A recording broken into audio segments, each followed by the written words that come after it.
सर्वप्रथम मी धारावी कोळीवाड्याच्या वतीने आदित्य साहेबांचं मी इथे स्वागत करतो आणि धारावी कोळी जमात ट्रस्टला आपलं मत आणि कोळीवाड्याचं मत मांडण्यासाठी इथे जी संधी दिली त्याबद्दल मी आभारही मानतो. धारावी कोळीवाडा 2008ला एक्सक्लुडेड प्रॉपर्टी आहे, परंतु 2018ला जेव्हा शासनाने GR काढला होता की मुंबईतील सर्व कोळीवाडे डिमार्केशन करून घ्यायचे आहेत, तर त्या 18मध्ये ऑक्टोबरमध्ये याचं डिमार्केशन झालेलं आहे. 2018ला डिमार्केशन झालं, मात्र अजूनही डिमार्केशन फायनल केलेलं नाही आहे. DRPने 23,000 स्क्वेअर मीटर हा जो एरिया आहे तो एक्सक्लूड केलेला आहे. तो एरिया म्हणजे कोणता? जिथे धारावी कोळीवाड्यातली जी वस्ती आहे, जे प्रत्येकाचं मालमत्ता पत्रक त्यांच्या नावे आहे, राहती वस्तीच, पण आमच्या फिशिंग अलाइनमेंट ॲक्टिव्हिटी ज्या आहेत त्याच्यावर काही भाष्य करायला तयार नाहीत. RTI मारून आम्ही माहिती मिळवली, त्यालाही ते लोक पूर्णपणे प्रॉपर उत्तर देत नाही. त्यांचं मत असं आहे की 2016ला शासनाने फायनल केलेलं आहे, पण 2013ला हेअरिंग्समध्ये तुम्हीच आम्हाला सांगितलेलं की तुम्ही डिमार्केशन करून घ्या. मग जर डिमार्केशन 2018ला फायनल होतं आहे, मग तुम्ही 2016ला डायरेक्ट प्रॉपर्टी एक्सक्लूड कशी केली? ती पूर्ण खात्रीनिशी होणं गरजेचं होतं, चर्चा होणं गरजेचं होतं. हेअरिंग्समध्ये तुम्ही काय फायनल केलेलं आहे यावर काही भाष्य नाही. गेली 5 वर्ष मी म्हणजे जिल्हाधिकारी मुंबई शहर आणि त्याचबरोबर DRP अधिकारी यांच्याशी सतत संवाद साधतोय, पत्रकं देतोय, पण आजपर्यंत एकही जॉईंट मीटिंग लावलेली नाही आहे. तर आमची अपेक्षा होती की तुम्ही जॉईंट मीटिंग लावा, कारण की आमची स्मशानभूमी आहे या कोळीवाड्याच्या 600 मीटर अंतरावर इथे दक्षिणेला. तर ती स्मशानभूमी आजही आमच्या ताब्यात आहे. शासनाने 1964ला ती बंद करायला सांगितली, आम्ही ती बंद केली आणि संपूर्ण धारावीसाठी एकच आहे, परंतु त्यावरही तुम्ही काही चर्चा करत नाही. प्लस आमचे जे ग्रामदैवत आहेत, जे खंबादेव बाबा, जे पूर्वेला आहेत, कोळीवाड्यापासून 600 मीटर अंतरावर, त्यावरही त्यांची काही अजूनही चर्चा झालेली नाही. कारण की तिथे आमचं सार्वजनिक म्हणजे जो उत्सव असतो, गाव उत्सव, तो तिथेच होतो. याच्या व्यतिरिक्त जे ख्रिस्ती बांधव आहेत त्यांच्यासाठी जे प्रार्थना स्थळ आहे, चर्च, सेंट अँथोनी चर्च, तेही कोळीवाड्यातच आहे, मात्र त्याच्यावरही त्यांची चर्चा नाही आहे. तर अशा ज्या चहूबाजूने असलेल्या ज्या जागा आहेत यावर कोणत्याही प्रकारची चर्चा नाही आहे. म्हणून साहेब, आम्ही आपणास विनंती करतो की आपल्याच खूप मोठ्या हाताराची गरज आहे. आपण जर त्यात आमची साथ दिली तर नक्कीच कारण की आमची पुढची पिढी आता विभक्त कुटुंब पद्धती आहे. या विभक्त कुटुंब पद्धतीमध्ये आम्हाला जागा नाही कुठे. मग विभक्त कुटुंब पद्धतीत आम्हाला पुढच्या पिढीसाठी आम्हाला एक्सटेन्शन लँड जे आमचे राईट्स आहेत, कारण की आम्ही मूळचे विलिजियर्स आहोत. 1942चं ब्रिटिशांचं जे पत्र आहे, म्हणजे एक मॅप आहे, त्याच्यात धारावी विलेज असं क्लिअरली म्हटलेलं आहे. मग शासन दरबारात ह्या सर्व गोष्टी असताना तुम्ही दुर्लक्ष कशाला करता? आमची मागणी एवढीच आहे की आम्हाला आमचा हक्क जो विस्तारित जमिनीचा आहे 2018ला जी मोजणी केलेली आहे त्यानुसार तुम्ही आमचं फायनलायझेशन करा, त्यासोबत बैठक लावा. मग आम्हाला पण जरा थोडंसं एकदम पुढच्या पिढीसाठी काहीतरी केल्यासारखं वाटेल. धन्यवाद. आणि आमची जी एसिमेन लँड बोलतात, म्हणजे आमची वैवारीटीची जागा, ती पण आम्हाला मिळायला पाहिजे. म्हणून ही पण आमची विनंती आहे की त्याच्यावर आम्हाला राईट्स आम्हाला मिळायला पाहिजे. ती 52 एकर, जवळजवळ 52 एकर आहेत. धारावीतील कोळीवाड्यानं खास आज भेट देण्यासाठी शिवसेनेचे नेते, युवासेना प्रमुख आदित्यजी ठाकरे हे जे धारावीमध्ये सातत्यानं येत आहेत, कुंभारवाडा असेल, लेबर कॅम्प असेल, इथलं व्यापारी असोसिएशन असेल, इथल्या रस्त्यांची पाहणी असेल, सातत्यानं येत आहेत आपल्या मदतीसाठी, आपल्या हक्कांसाठी.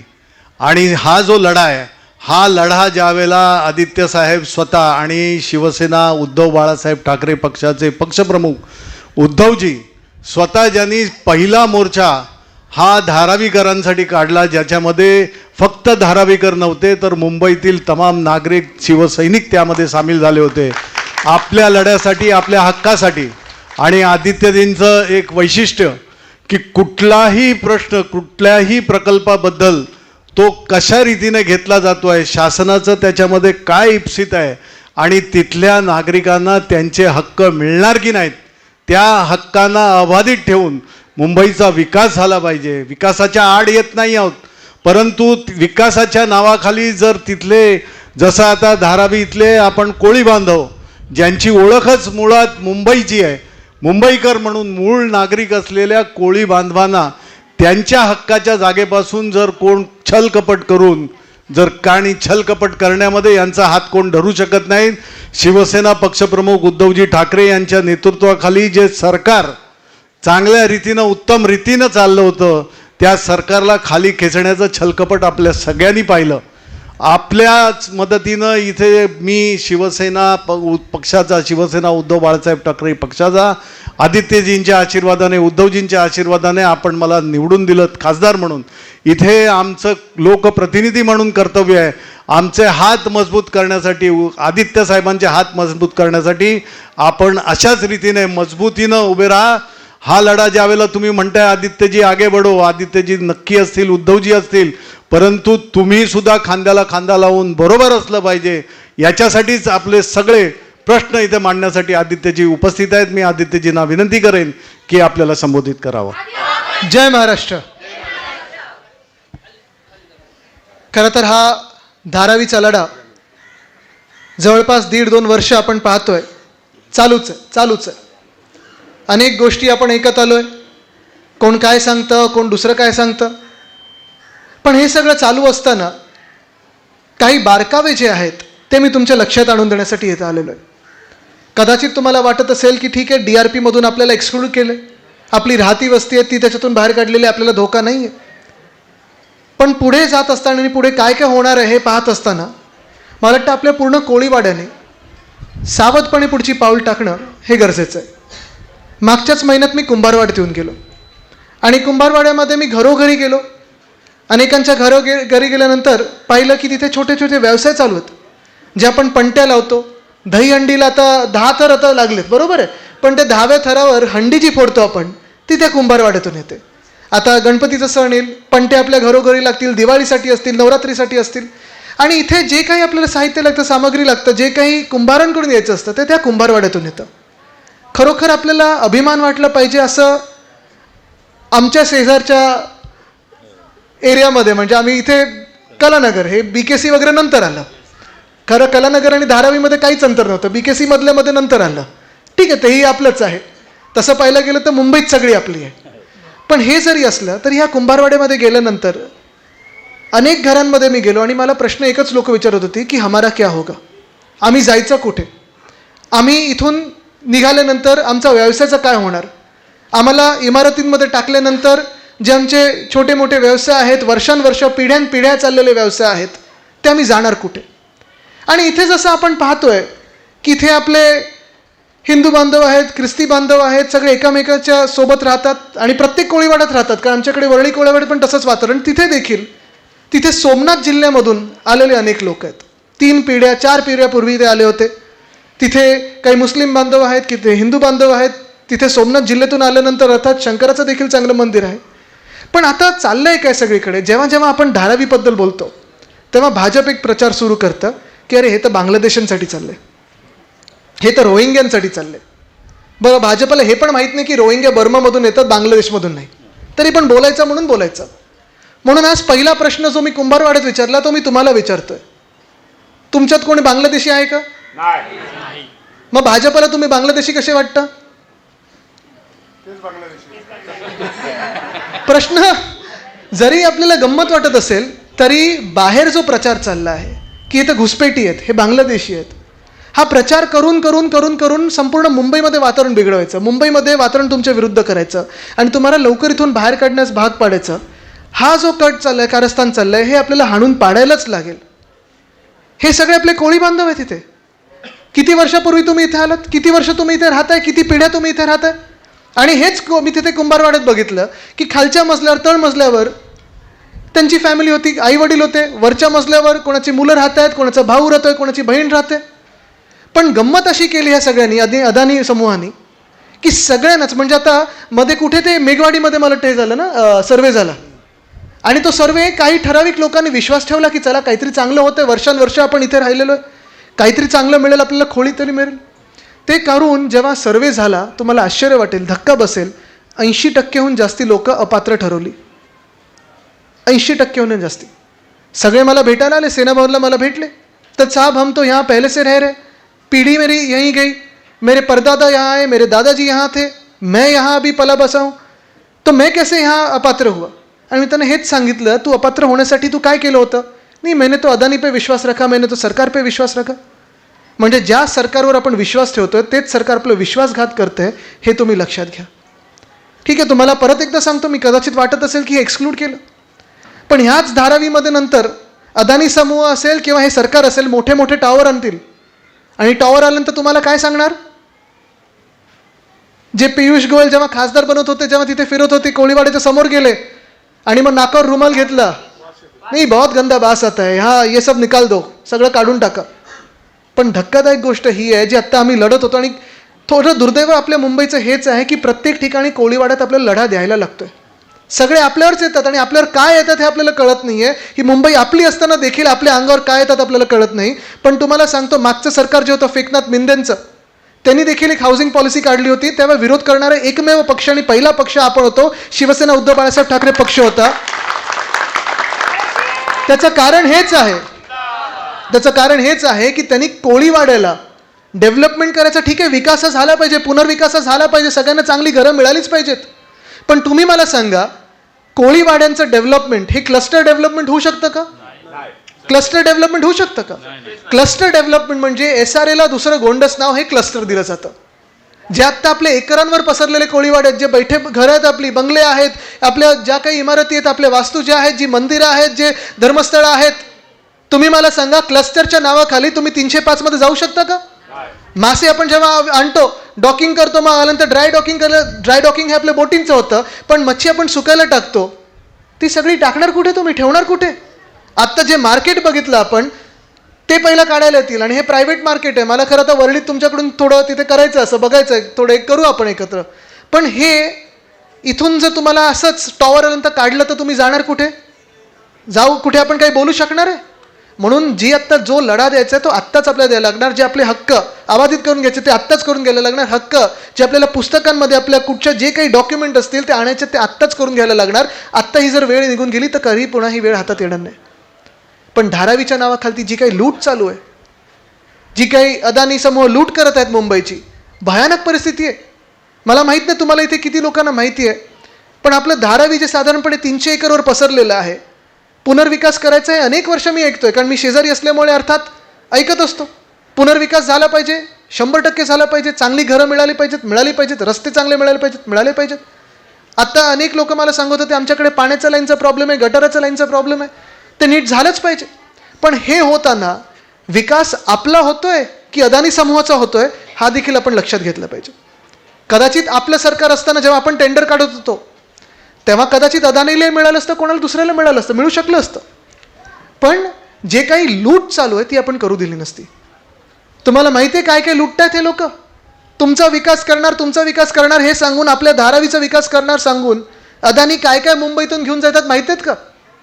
मुंबईमध्ये आपली 300 एकरच्या धारावीचा पुनर्विकास करण्यासाठी बाजूला 250 एकरचा प्लॉट दिलेला आहे. आता एवढं जर पाहिलं तर तेवढंसं पुरेसं आहे, पण ते नाही ऐकायचं, भूक त्याच्यावर भागत नाही. हे 540 एकर म्हणजे 300 एकर प्लस 250 एकर हे तर मिळालेच आहेत धारावीमध्ये. त्यांना बाहेर देखील अजून 600 एकर मिळालेत. कुर्ल्यामध्ये, मुलुंडमध्ये, विक्रोळीमध्ये, घाटकोपरमध्ये, मिठागरामध्ये, डम्पिंग ग्राउंडवर, आणि जिथून इथून सगळ्या लोकांना जे पाठवणार आहेत ट्रान्झिटच्या नावाखालती किंवा रिहॅबच्या नावाखालती, ते कुठे पाठवणार आहेत माहिती आहे का. कचऱ्याच्या ढिगाऱ्यावर, देवनारमध्ये. बरं, तो ढिगारा साफ करायला मुंबई महानगरपालिकेकडून जागा हडपली तर हडपली, पण मुंबई महानगरपालिका म्हणजे तुमचे आमचे पैसे वापरून तो ढिगारा साफ करणार कोण. अदानी. कंपनी कोणाची, अदानीची. जमीन कोणाची, अदानीची. कचरा कोणाचा, अदानीचा. आता तो साफ कोण करणार, मुंबईकर करणार. बरं, हे सगळं होत असताना, पुनर्विकास होत असताना तुम्ही मला सांगा, तुम्ही आम्ही जर आज या राज्य सरकारकडे गेलो, नगरविकास खात्याकडे गेलो किंवा मुख्यमंत्री महोदयांकडे गेलो आणि सांगितलं की मुख्यमंत्री महोदय, आम्ही इथे 4 पिढ्या 5 पिढ्या राहतोय, आम्ही मूळ मुंबईकर आहे, मुंबईवर मालकी हक्क आमचा आहे, कोळी बांधवांचा आहे, आम्हाला 1 स्क्वेअर फूट जागा फुकटात द्या, मिळणार आहे कोणाला. नाही. मग जर आपल्याला 1 स्क्वेअर फूट जागा जर मिळत नसेल फुकटात, तर मग अदानीना आपला विकास करायचा म्हणून त्यांना 1600 एकर का जागा मिळत आहे. बरं 1600 एकर मिळत आहेत, ह्याच्यात अनेक गोष्टी ज्या बाकीच्या मिळाल्या आहेत त्या तर भयानक आहेत. कुठेही विकास करत असताना ज्यांची जमीन असते त्यांना आपल्याला प्रीमियम भरायला लागतो. तसं पाहायला गेलं तर धारावीमध्ये जवळपास 70% जमीन ही BMCची राहिलेली आहे. पण BMC कडून ह्यांनी असं एक कारभार करून घेतला. श्रद्धाताई आपण महापौर होत्या, आपल्याला देखील माहिती आहे की कुठचाही BMC मध्ये कायदा पास करत असताना जनरल बॉडीमध्ये जायला लागतं, नगरसेवकांची मान्यता लागते, मग कमिट्यांची मान्यता लागते, महापौरांची मान्यता लागते. पण 3 वर्ष ह्यांनी निवडणुका ह्याचसाठी घेतल्या नाहीत कारण ह्यांना अदानीचं सेवा करायची होती, मुंबईची सेवा नव्हती करायची. ह्यांनी मुंबई महानगरपालिकेमधून, तुम्हाला हैराण होईल तुम्ही ऐकून, धारावीचा विकास करण्यासाठी जो प्रीमियम लागतो 7,500 कोटीचा तो देखील माफ केलाय. हा प्रीमियम येणार होता तो मुंबई महानगरपालिकेच्या तिजोरीत येणार होता. हा प्रीमियम येणार होता, ह्याच्यातून आपल्याला मोफत अनेक गोष्टी, मग दवाखाने असतील, शाळा असतील, बस सेवा असेल, रस्ते बांधणं असेल, फुटपाथ बांधणं असेल, पाण्याचा पुरवठा असेल, विजेचा पुरवठा असेल, हे सगळं करण्याचं जे एक आपल्याला साधन मिळतं तेच ह्यांनी आपल्याकडून हिसकावून घेतलेलं आहे. TDRचा घोटाळा असतो, कुठेही तुम्हाला इमारत बांधायची असते, FSI संपल्यानंतर TDR घेतो. पण मुंबईमध्ये धारावीचा विकास करायचा म्हणून जवळपास 40%चा TDR पहिला हा अदानीकडूनच घ्यायला लागतो. मग मला तुम्ही सांगा, जर अदानीला 1600 किंवा 1700 एकर आता मुंबईत जागा फुकट मिळत असेल, जर अदानीला 7,500 कोटीचा प्रीमियम फक्त BMC माफ करत असेल, बाकीचे प्रीमियम तर वेगळेच, जर अदानीला पहिले 40% TDR आपल्याला कंपल्सरीली भरायलाच लागत असेल, जर अदानीला जवळपास हे सगळं मोकळं करून आपल्याला बाहेर ढकलून 300-400 एकर ते इथे बाकी सगळीकडे अनेक ठिकाणी सेल टॉवर बांधायला आणि लाखो कोटी कमवायला जर पैसे मिळत असतील, मग धारावी मधल्यांनी जर सांगितलं की आम्हाला धारावीमध्येच राहायचं, इथेच आमचा पुनर्विकास झाला पाहिजे, तर काही आपण चुकीचं मागतोय का? हा लढा ह्याच्यासाठी आहे, हा लढा ह्याचसाठी आहे. कारण जेव्हा मी कुंभारवाड्यात गेलो किंवा आज कोळीवाड्यात आलो, मी लेबर कॅम्पमध्ये गेलो, परत एकदा मार्केटमध्ये येणार आहे, हे सगळ्या गोष्टी असताना मी एवढंच विचारत आहे, अदानी समूहला असेल, आणि अदानी म्हणजे वैयक्तिक भांडण नाही आहे, पण ग्रुपशी भांडण आहे. जे कोणी माझी मुंबई लुटेल त्यांना मी नडणार म्हणजे नडणारच. आज मी त्यांना विचारत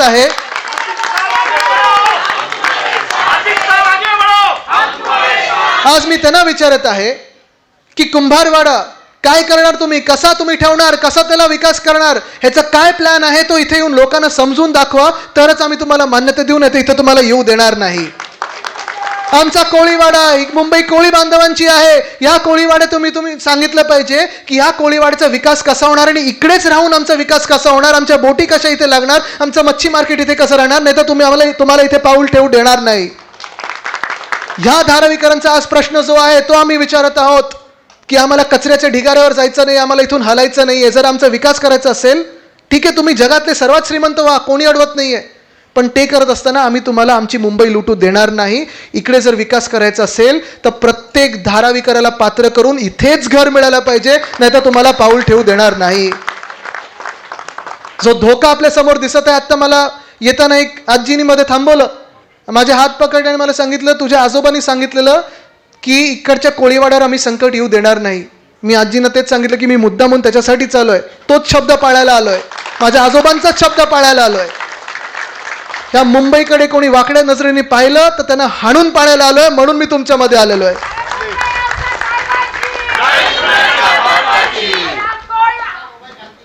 मी आज तुम्हाला विचारत आहे, सगळे इथे कोळी महिला इथे बसलेल्या आहेत, मला तुमचा आशीर्वाद पाहिजे, पण आशीर्वाद फक्त आशीर्वाद नकोय, ताकद देखील पाहिजे. अंगावर आलं तर काय करणार आपण? इथे शिंग नाही, अजून काहीतरी असतं. काठी घेऊन येणार आम्ही. बघा,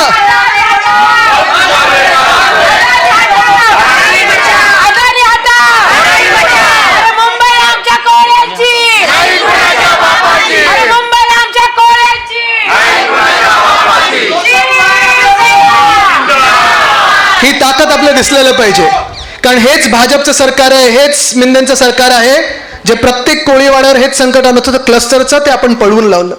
ससून डॉकवर BPTने नोटीस पाठवली होती, तेव्हा देखील अनिल देसाईजी असतील, अरविंद सावंतजी असतील, आम्ही सगळेच, आपले कृष्णा पावळे दादा, सगळेच तिकडचे आमचे स्थानिक संतोष शिंदेजी होते, आम्ही देखील तिथे मोर्चा काढला आणि मंत्री महोदयांना भाग पाडलं बोलायला की आम्ही तुम्हाला इथून निघू देणार नाही, तिथे कोळ्यांचीच जागा आहे, ती आपली तशीच राहिली पाहिजे. ससून डॉकसाठी आपला मोठा लढा झाला, तो देखील यशस्वी झालेला आहे. आणि आता लढा हा एवढाच महत्त्वाचा जेवढा संयुक्त महाराष्ट्राचा लढा होता, हा लढा धारावीचा आपल्या अस्तित्वाचा लढा आहे, मुंबईच्या अस्तित्वाचा लढा आहे. मला तुमच्याकडून एकच पाहिजे जर चांगलं काही होत असेल तर ठीक आहे, आपण वाकडं जायचं नाही, पण आपल्या वाकडं कोणी येत असेल तर त्याला सोडायचं नाही. ठरलं आपलं? नक्की? चला मग मी तुम्हाला एवढंच सांगतो की तुम्ही जर ठाम राहिलात, मी जे तिथे कुंभारवाड्यात सांगितलं की वेगळ्या वेगळ्या जाती आहेत, जमाती आहेत, भाषा आहेत, धर्म आहेत, पण आपली ओळख ही धारावी आहे, आपली ओळख ही मुंबई आहे. आपल्यामध्ये हे विष पेरण्याचं काम करतील, आपल्यामध्ये धर्मांना वेगळं करण्याचं काम करतील, आपण विखुरले जाणार आहोत. आपल्यामध्ये आमिष दाखवण्याचा प्रयत्न करतील, काही लोकांना बोलवतील, काही सोसायटीने बोलवतील, बघा एवढे पैसे देतो, एवढे खोल्या देतो. कोणी निघून जाणार आहे? जोपर्यंत धारावीचा विकास धारावीला जसा पाहिजे तसं होत नाही तोपर्यंत आपण हलायचं नाही, लढत राहायचं आणि जिंकायचं म्हणजे जिंकायचंच, ही शपथ घेऊन पुढे निघूया. धन्यवाद. जय हिंद, जय महाराष्ट्र, वंदे मातरम. कुणाचा? आदित्य साहेब आगे बढो. आदित्य साहेब, जसं पवन सुत बजरंगबली हनुमानाने, साहेब 2 मिनिटं फक्त, या ठिकाणी गदा घेऊन लंकेचं दहन केलं होतं, रावणाचं दहन केलं होतं, तसं धारावी कोळी जमात ट्रस्टच्या वतीने, कोळी बांधवांच्या वतीने ही गदा देऊन आम्ही या ठिकाणी एकच सूचित करीतो की ही गदा घेऊन जसं लावणाच्या लंकेचं खऱ्या अर्थाने दहन केलं, तशी ही गदा घेऊन तुम्ही अदानीच्या स्वप्नांचा चक्काचूर करायचा आहे आणि धारावीकरांचा धारावीतच विकास करायचा आहे. आणि त्यानिमित्त आपला या ठिकाणी सन्मान आपण करत असताना खास युवा सेनेचे आमचे विभाग अधिकारी सनी शिंदे यांचा वाढदिवस आहे, तर त्यांना आपण शुभेच्छा देणार आहोत. सनी शिंदे यांना या ठिकाणी, त्याचप्रमाणे एक खजिनदार. मिनिटं, तुम्ही आता श्री हनुमानाचं सांगितलं, हनुमान चालिसामध्ये सूक्ष्म रूप सिहाई दिखावा, बिकट रूप तरी रंग जरावा, हे रूप आपल्याला अपनावायचं आहे. धन्यवाद. क्या बात है, क्या बात है. आदित्य साहेब आगे बढो. या ठिकाणी सन्माननीय युवा सेनेचे विभाग अधिकारी सनीजी शिंदे यांचा वाढदिवस आपण या ठिकाणी आहे, त्यांचा आपण या ठिकाणी सन्मान करा अशी विनंती. इकडे इकडे इकडे.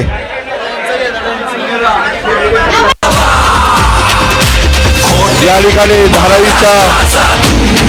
धारावीकरांचा विकास आणि धारावीकरांच्या सहभागाने झाला पाहिजे, धारावीचं सीमांकन झालं पाहिजे, या अनेक मागण्या संदर्भात सन्माननीय युवा सेना प्रमुख, शिवसेना नेते, सन्माननीय आमदार आदित्यजी उद्धव ठाकरे साहेब या ठिकाणी आज खास तुमच्याशी संवाद साधण्यासाठी आले. आज अनेक प्रश्न आपण त्यांना या ठिकाणी लिखित स्वरूपात दिलेले आहेत आणि नक्कीच धारावीकरांचा विकास धारावीतच झाला पाहिजे यासाठी सन्माननीय आदित्य साहेबांनी लढा मुंबईकरांचा आहे, हे प्रश्न या ठिकाणी धारावी कोळी समाज ट्रस्टच्या वतीने आदित्य साहेबांपर्यंत पोहोचवलेले आहेत. अरे आवाज कुणाचा?